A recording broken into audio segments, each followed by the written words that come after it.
Assalamu alaikum. Welcome to the Words Make People YouTube channel. This is part 3 of our 4-part series on Sheikh Muhyiddin Ibn Adibi.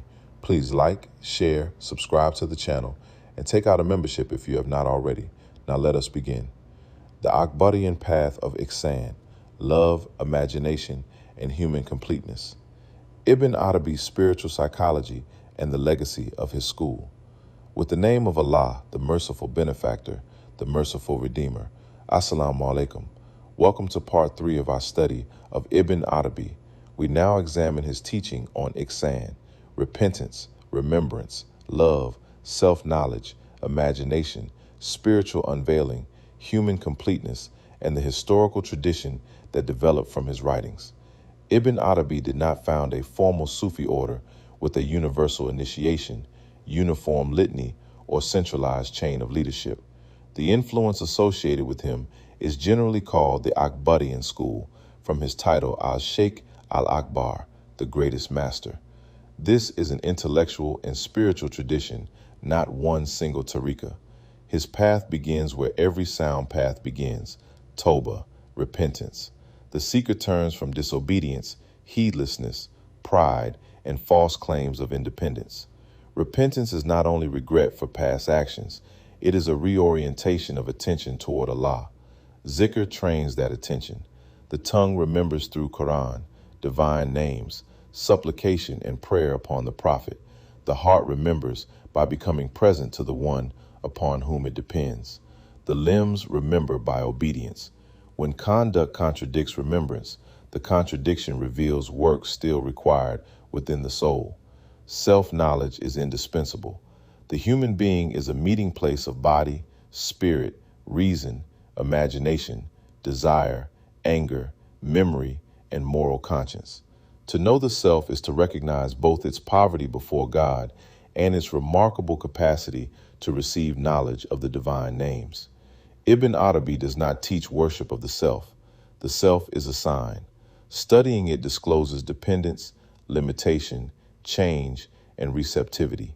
The seeker learns that life is received, knowledge is received, and every spiritual opening is a gift rather than personal ownership.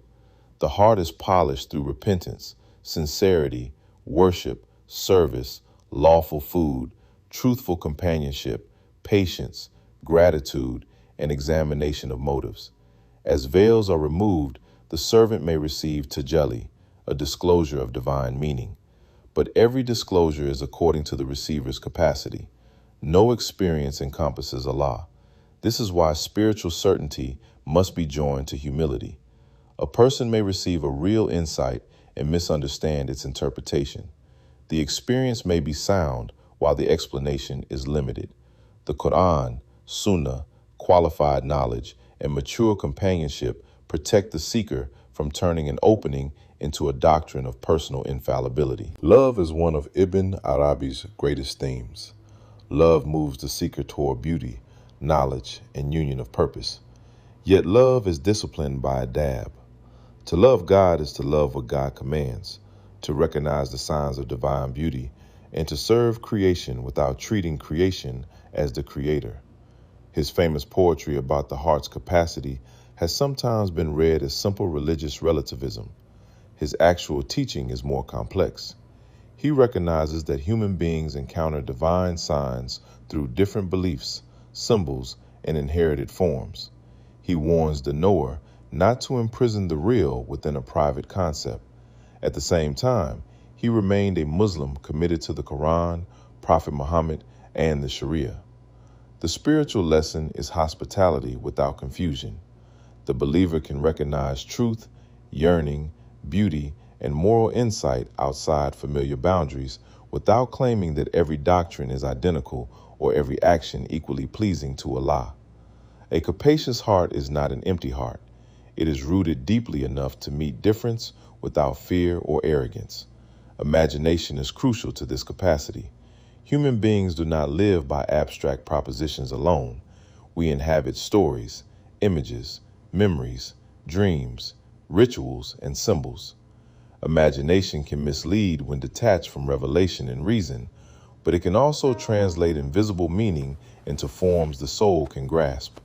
The skilled seeker learns tabir, crossing from image to meaning.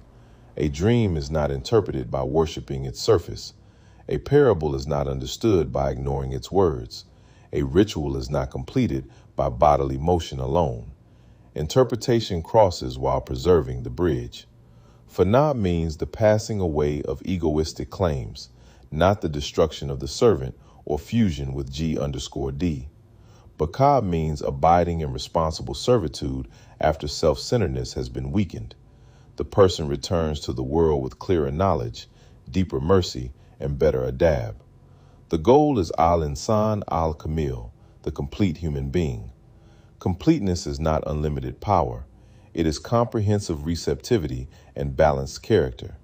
The complete person reflects mercy without weakness, justice without cruelty, knowledge without pride, strength without domination, and devotion without withdrawal from human responsibility. Prophet Muhammad, prayers and peace be upon him, is the supreme model of this completeness. The seeker approaches completeness through following the Prophet's worship, mercy, courage, family life, leadership, forgiveness, and surrender to Allah. The Muhammadan inheritance is ethical and devotional as well as metaphysical. After Ibn Arabi, his stepson and disciple Sadr al-Din al-Kanawi helped systematize his vocabulary. Later figures such as Abd al-Karim al-Jali, Abd al-Rahman Jami, and many Ottoman, Persian, African, and South Asian scholars developed Akbarian themes. His ideas also entered several Sufi orders without those orders becoming one Akbarian organization.